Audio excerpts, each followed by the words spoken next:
Hi, my name is Cel, and I'm your host for the SweatNet Be Amazing podcast, where we share stories of amazing women who live in our communities.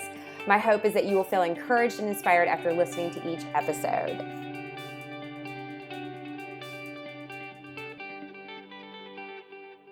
Today, I'm excited to have my guest, Jen Brunelli, who is a mom, first of all, but she's also well known as the sports nutritionist for the past 11 years with the Carolina Panthers, owner of Sports RD Pro and The RD Pro, and she's also a USC Hall of Famer. I'm going to let her get more into that, but she's also a 7-time All-American swimmer.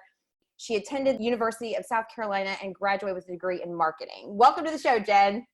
Thanks so much for having me, Cel. I'm really excited to share and just get involved with the women in Charlotte and just try to be a support system and a community and build each other up. Oh my gosh, this is what I love so much about our community, because I actually found you, it's been almost 2 years now, in the No Tribe. There's a book, for those of you that don't know, some of you may already know, but some of you may not know. There's a book in Charlotte, it's called the No Tribe, or it's a community actually, and it's women professionals. It's entrepreneurs, it's women in business, and just an incredible group. And I had seen you in the book. We were both in the book the first year. And I remember seeing you in the book and I'm like, I need to know her. I need to connect with her.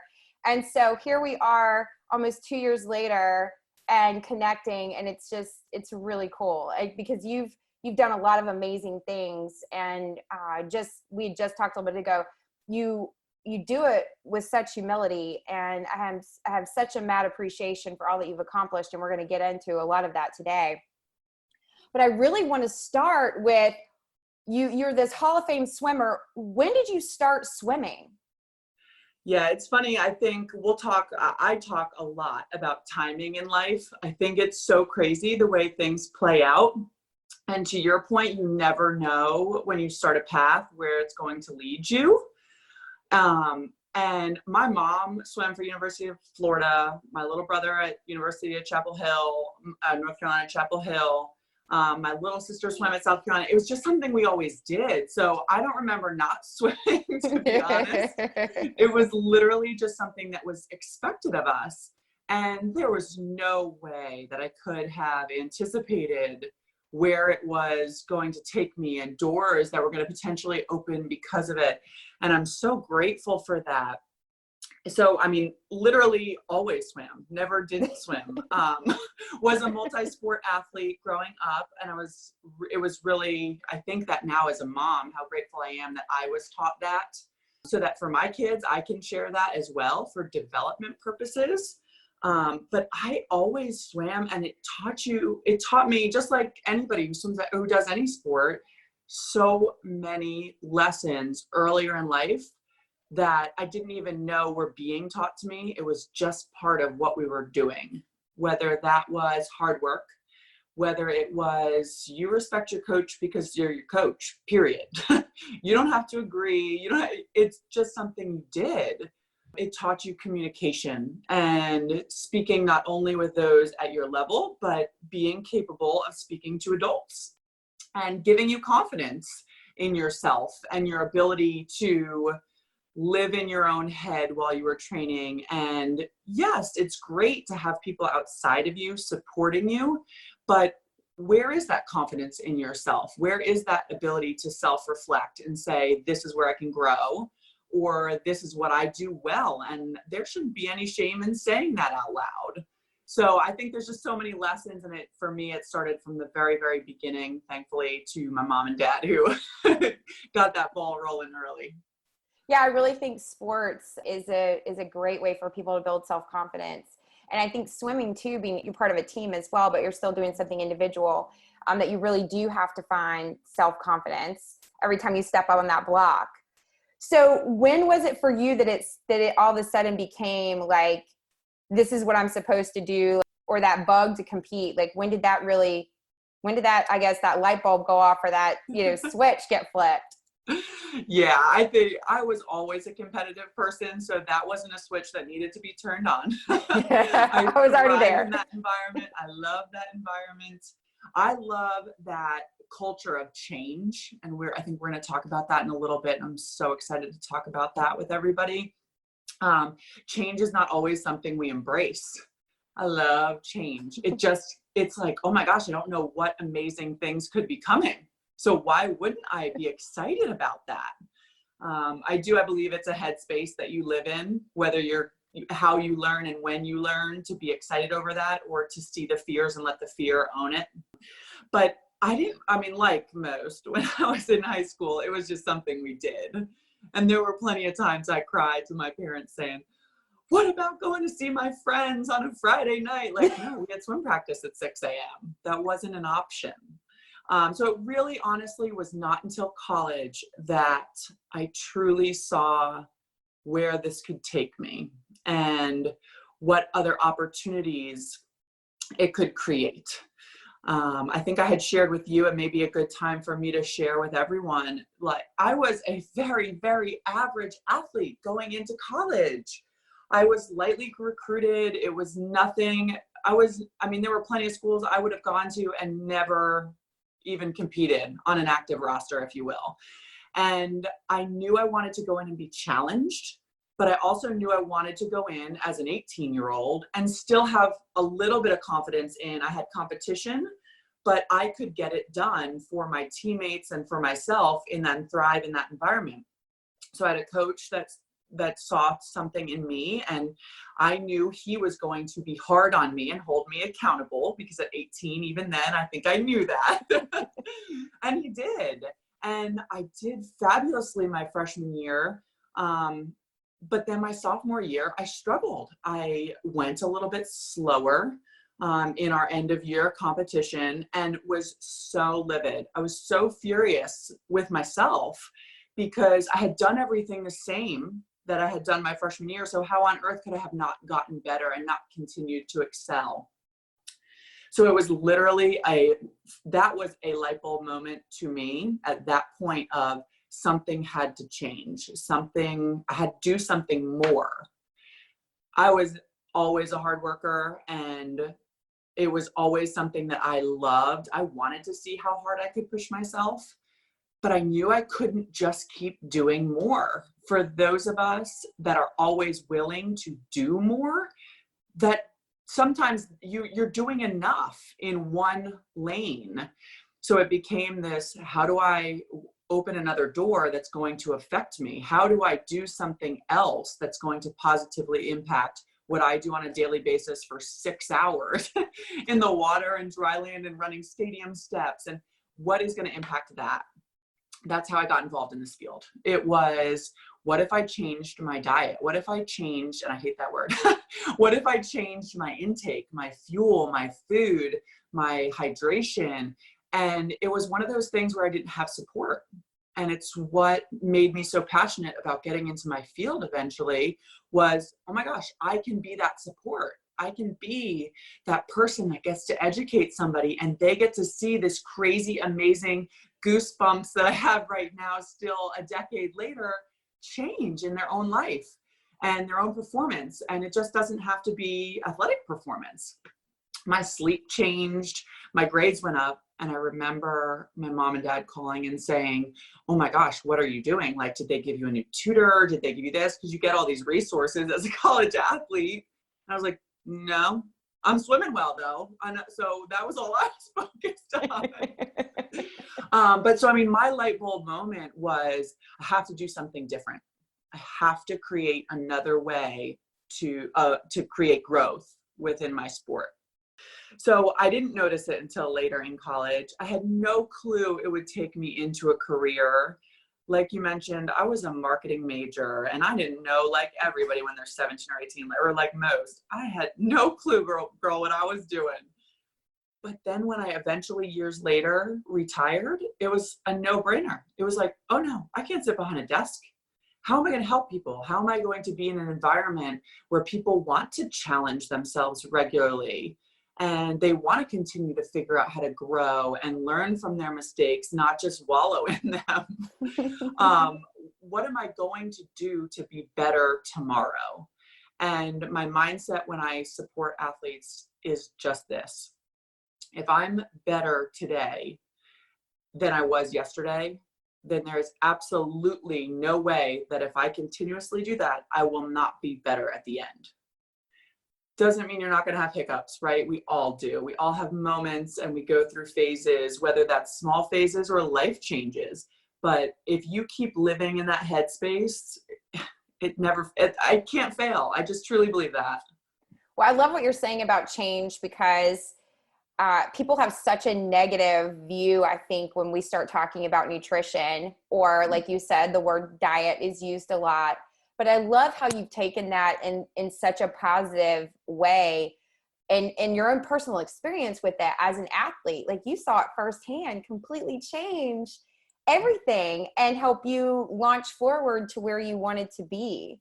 And to me, that's just true with all of us. Like, I feel like that's nutrition can affect us in that way if we look at it that way. So I love how you have really taken hold of that and changed a viewpoint on it, where it's like, it's this thing that this fuel can help you be better, if you really want to change something. So I love your whole take on it and your whole view with it.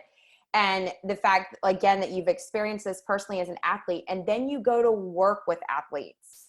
One of the things I really wanted to touch on was your experience working with the Carolina Panthers for 11 years.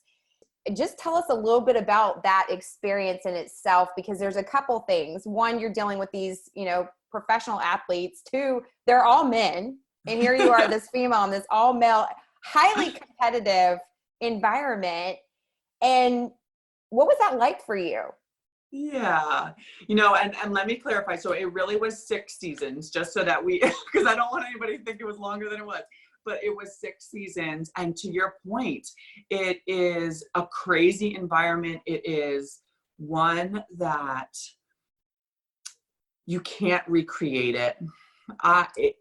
The NFL in particular, after working in a couple of other pro sports, the NFL in particular, the intensity level and the demand to recreate that intensity week after week is insanity.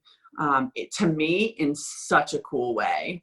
And I think that my preparation as an athlete myself, where it supported me the most, was more around the mentality and the commitment to what your goal was and the need for consistency, despite that it's really hard to be consistent week after week after week when you start getting into that kind of quote unquote grind of like, this is what we're doing every Wednesday, Thursday, Friday is exactly the same. Tuesday's our day off. Like, it's difficult to live like that and to continue to feel motivated on a regular basis to do something else every single day, or to have already created the change but maintain that change. So I think learning consistency and commitment to your positive mentality, and that mentality of I am going to stay focused on where I'm going, is probably the biggest thing that crossed over from my athletic career into my professional career. I get asked that question all the time, and I'm so excited to talk and work more with women now that I've stepped back from that environment, because when we spoke about this, you kind of asked me like, what got you interested in getting more involved with women moving forward? And it was something I was always interested in. I never in a million years thought I was I'm gonna go work for the Panthers. That was never even on my radar. And I think that's something that we as women need to realize, that you can accomplish things that you don't even see yet. However, it is a matter of taking the blinders off to what's possible and really owning what your strengths are, as well as owning what your weaknesses are and learning from them. I was never that one of very few females in the male environment that was super vocal about being the female in the male environment until recently, because I didn't feel like I was any different, to be perfectly honest. Now, I'm not saying there weren't times where that was forward facing in the environment, in like the 2-hour conversation when I got hired, of what I was going to wear. I was like, are we seriously having a 2-hour conversation about this? I'm put on some sweatpants and a t-shirt. And I literally, my mom used to tease me and say, you're going to work like that? And I'm like, yeah, with my hair in a bun, no makeup on, because that's what was going to help me be successful in that environment. I needed to show what I could actually offer. And what that was education. What that was keeping them motivated. What that was really understanding individual athletes and what their strengths were and helping them with their weaknesses. There were some athletes that I would literally have to hand a cup to of a post-workout something, or it was not going to happen. And they weren't not doing it because they didn't see value. They weren't not doing it because they didn't want to. They had 18 other things on their mind. So that was the way I could best support them. There were some athletes like a Greg Olson who would walk by and literally never miss a post-workout shake, his most favorite thing of the day. But maybe I could support him more in some of the more advanced nutrition education. As an older vet style player in the league who had been exposed and who was really proactive, he knew a lot. So how could I potentially look for other more advanced ways to support someone like him? So it wasn't, to me, I didn't see the female male thing. That to me was like, we're all athletes who get it. And the majority of them did not know for a couple of years my athletic background, because I didn't want to come in tooting my horn thinking that that automatically meant that they should listen to me. You want your value to truly be an add to what it is, their support system that they already had. So I think that you have to always go back to your purpose, regardless of female in a female environment, female in a male environment, or if you're working on your own. What is your passion? What's your purpose? How can you serve people? How do you support them? How do you help them reach whatever their goal is? And it's okay to fail. There is nothing wrong with failing. I think we're going to get into that in our next kind of conversation, but there is absolutely nothing wrong with failing. I think that failing is probably one of my, this is going to sound ridiculous, but one of my most favorite things, because are you failing in your eyes or are you failing in somebody else's eyes? Because I refuse to fail myself. Somebody else might see something as a failure, but I just see it as a way for me to figure out how I can be better. Whether that's in sport, whether that's as a mom, whether that's in fitness, because Lord knows that a lot of us right now, between COVID and kids out of school and fitness facilities being restricted in what they can help with, it's so difficult for everybody on so many different levels. So it's like, okay, well, I tried this because I'm being forced to, because we're in quarantine for a month, whatever. What else can I try? Well, I love that you've already kind of jumped into this, because this was totally on my list of questions to ask you. And I think, especially with women, and the fact that that's an area now that you're really, you've now left this competitive environment. Now you're really focused on your business as an entrepreneur and really helping women become better versions of ourselves through nutrition education. Most women are hard on themselves. I think I know I am, whether you're an athlete, it doesn't matter. Like, we probably could say people in general, but I really feel like women with the balancing act of, like, if you're a mom and you're trying to balance that, and you're a wife and you're trying to balance that, and you run a business, or you work for a company, or you've got multiple things going on, and it's this constant juggling act. And it's easy because with social media now for us to get on social media and like look at what everybody else is doing, and you're like, oh my gosh, like I'm so far behind. Or you're like, I really want to be here, but I feel like I'm never going to get there. Or I, went and did this race and I only landed, in this placement, and I really want to be in this placement. And then you're just harder on yourself. And it's just like this constant ongoing, I never feel like I'm enough. I never feel like I'm going to reach my finish line, whatever you've set up for yourself. Yeah. And there's this lack of appreciation for your body that you've been given, lack of appreciation for the life that you have right now. I feel like that a lot of times there's a lot of talk about gratitude, and that's something I'm trying to really focus on myself to keep my head straight. But how did you, and I said this early on, you have this whole mentality and this whole thinking and this whole positive vibe going on, and you call it being happy second place person. Like, what does that mean? And how did you get there? Like that's, to me, amazing. And I really want you to touch on that, because I think there's some real value there for all of us. Yeah, it ties back to that conversation that we initially had in regards to whether or not that statement that we were talking about, like, is it your failure or is it somebody else seeing what you're doing as a failure? Because nobody knows what's going on in your head. Nobody knows how many balls you're juggling in the air, right? Mom, wife, business owner, a child, taking care of parents. Like, there's just so many balls in the air for so many different women. And we don't have buckets. There's this colleague of mine, Coach Kristen, who's a confidence coach. And I was on a webinar last week listening to her, and it was just so eye-opening. She was talking about how men have buckets in their brain, and they can close a bucket and open another bucket. We as women, we're intertwined. Everything is connected. It's a giant ball of yarn, if you will.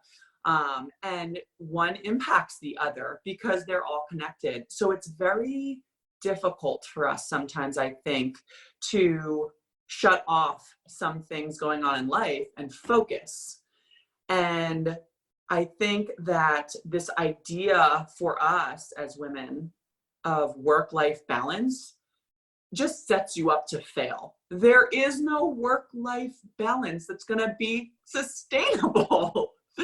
There was a time I had someone coming over to support me by watching my kids at 5:00 in the morning so I could be at the stadium by 5:30. But granted, I got to be done at 3:30 in the afternoon and get the entire afternoon with my kids. That was my work-life balance then. My work-life balance now is that, just like so many, for 2 months, I did not exercise when quarantine started. I did not move a muscle for legit, girl, like 6 to 8 weeks. And now I'm finding a new balance. I think you have to figure out what that balance is. And to your specific question, I never knew I was going to learn that lesson of why I would be the happiest second place person, if you will. And I say that, and where that comes from is I created those changes I mentioned in college going into my junior year. And all of these wonderful things started happening. Grades going up, sleep quality went better. All the outside drama with back then your teammates or whatever, it went away. It literally shut it down. And it was because I stayed so purposeful in what I was choosing to focus on and what I was choosing to let in my life. And everybody's like, oh, you're a Hall of Fame athlete. I'm like, do you know that I never won anything? I literally never won anything. My junior year, I was second in SEC championship, Southeastern Conference, in an event. And then in my senior year at NCAA's, which is, for those that don't know swimming, which is probably a lot because it's like that 4-year cycle, it comes around, right? NCAA's is often in an Olympic year faster than the Olympics. So it is an extremely fast meet in college athletics. And I was second in 2 different events. And then I was second at the meet leading into that. So I was always second. However, you would have thought I won, because when I came in and saw the time, like for us as swimmers, when I saw the time on the board, I had no business being there. Legit. I had no business being where I was from where I started. But I did, because I put the work in. and I stayed committed to it. And that's what I challenge women to really think about is shut out the noise. Stay focused on what you can control. The uncontrollables, they're not for you.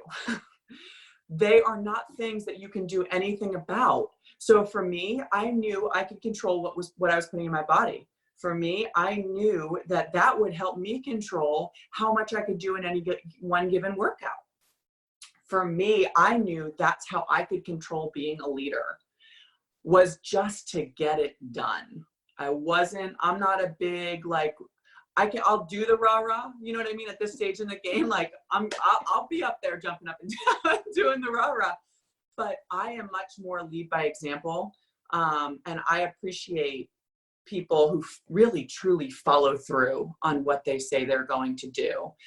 Because I think there's something to be said for that action, internally and externally. I think it supports people by them seeing you getting it done.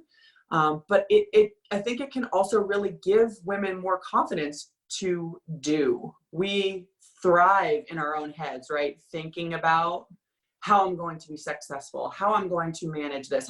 We have a lot to manage, and you're not going to be perfect. Nobody is. I certainly know I'm not. But you have to thrive in your small successes as you go. And you have to appreciate the journey. And that's why I say I'm the happiest second place person you have ever met, because getting second, I never in a million years thought I was going to get inducted into South Carolina Athletics Hall of Fame. I was second all the time. I never won. So I don't think it's about defining your success as somebody else might see it. What do you want to achieve? And for me, it was like, let me see what I can do with my body. And then once I stayed in that headspace, it couldn't fail. And it opened all these other exciting doors and the opportunity to meet all these amazing women. I mean, the girl that I literally got second place to in the 200 free that year, Carolyn Joyce, went on to win an Olympic gold medal. And we are now working as business partners on a company called LEAD, Leadership, Empowerment, and Athletic Development. It's a business that she started that supports young female high school aged athletes in all of those avenues: leadership, empowerment, athletic development, confidence. And it's just such an amazing way to be able to tell these young girls, you're not alone. We all went through this. We all still go through this. You think to yourself, what if I say to somebody that I'm a Hall of Famer? Do they think I'm being cocky? Well, is that my problem? I worked hard for that, and there's nothing wrong with owning it. But let's be honest, I'm not walking around talking about that. But literally, I think too often as women, we are so worried about what if somebody else thinks this? What if I fail? What if this isn't possible? Well, but what if it is? And what if somebody else is empowered by your story? So instead of worrying about external uncontrollables, I think it's really, really important for us as women to take a step back and say, what do I want to achieve? How can I potentially get there? And if it doesn't work the first time, well, then I'm going to try something else and go at it from a different angle. And that's kind of what I hope a lot of women take away from this is define your own success.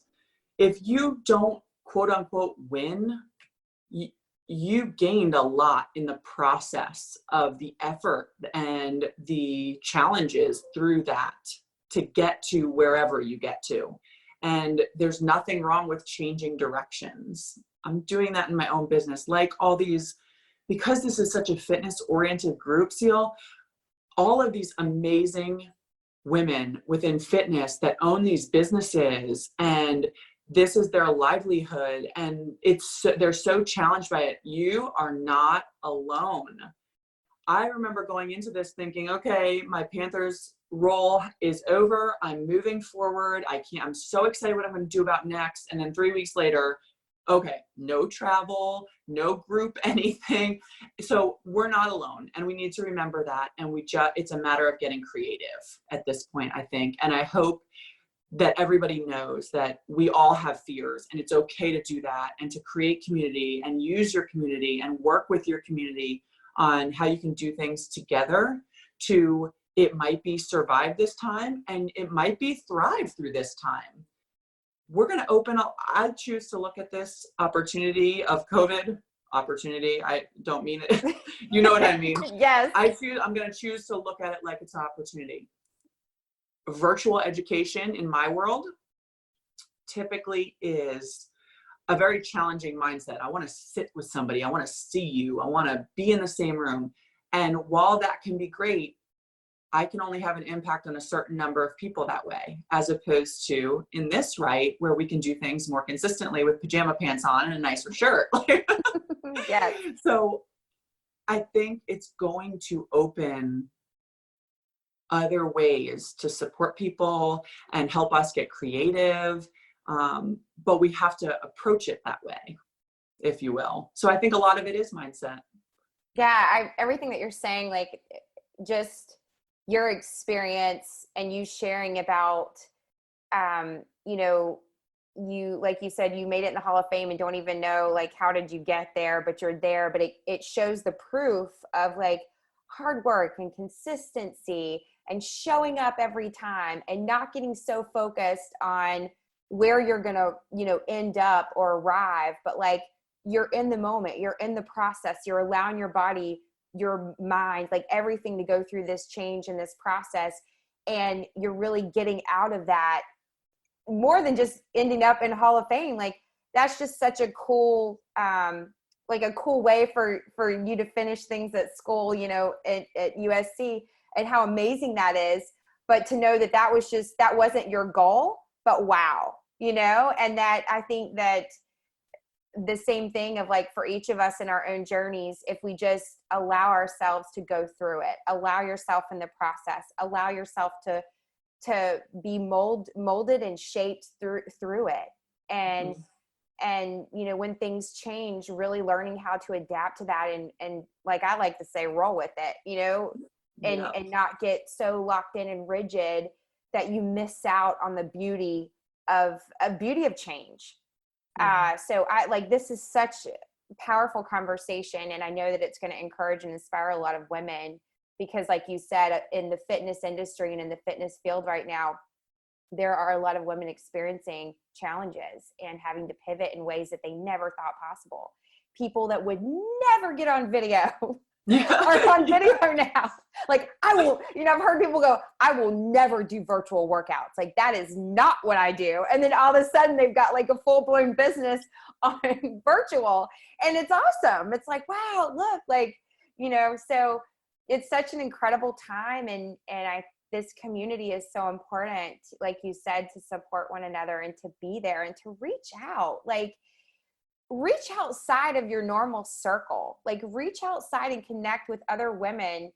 And there's even those women that you may perceive as like, you know, accomplished and established, and they don't have time to talk to me or what. Not true. So not true. Not true. Not true at all. Like reach out, like make that connection, and just be open to what's next. So this last question, you know, for you is there anything else on your heart that you feel led to share with all the women like that are listening?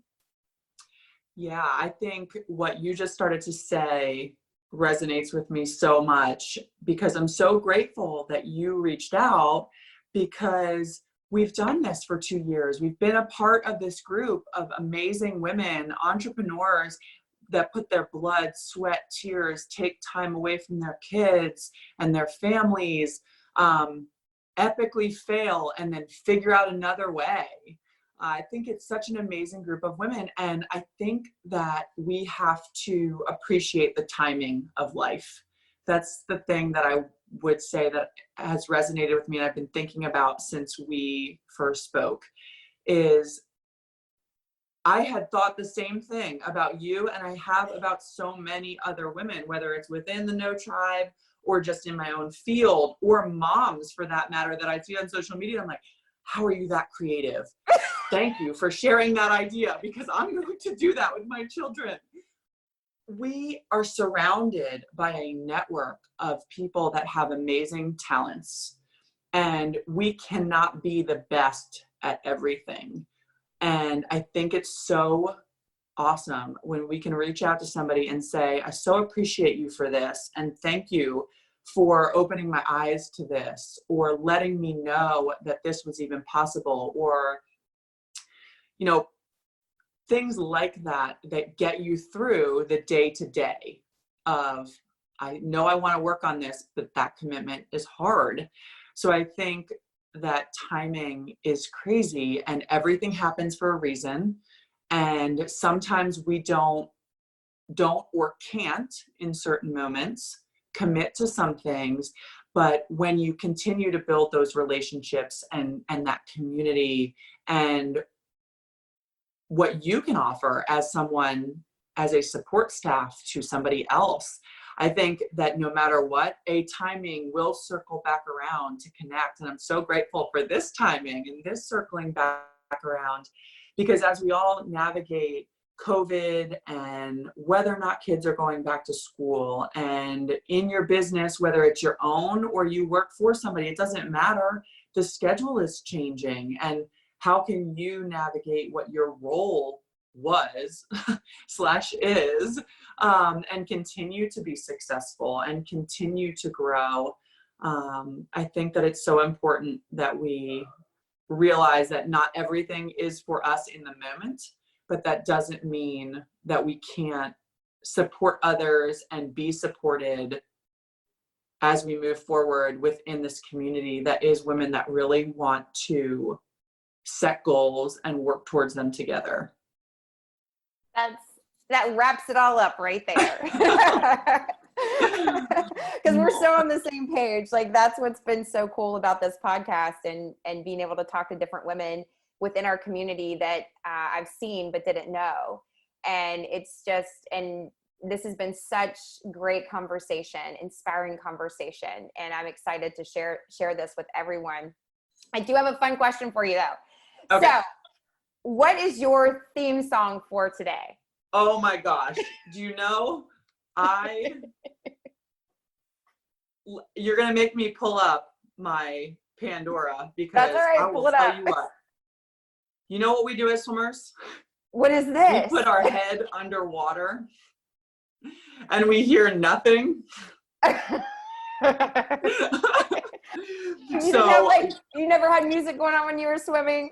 No, we are, and maybe that is something that is so not common, I think. But it's one of those things where it's like we got so stuck in our own headspace. I'm old school, girl. When I'm working out, if I'm not in the pool, AKA meaning I'm probably doing something I'd rather not be doing. I'm old school. I love some Linkin Park. Oh, so right on. I go way back and typically would turn on something like Linkin Park, to be honest. Like, okay, get me through. Right. That like gets you pumped up. That's awesome. I love that. I'm always curious to hear what people have to say, because everybody's a little bit different, and sometimes it's surprising what somebody will say what their song is. So that's awesome. I love some Linkin Park. Oh, I gotta go back. Well, thank you so much for being on today. Really quick, where can everyone find you?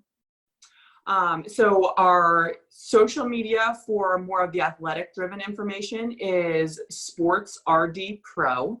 So we are primarily active on Facebook and Instagram for that. I am personally doing a lot more speaking as a female that really lived in a male dominated environment, with corporations on, of course, nutrition and wellness, but also a lot more on diversity and inclusion within the workplace.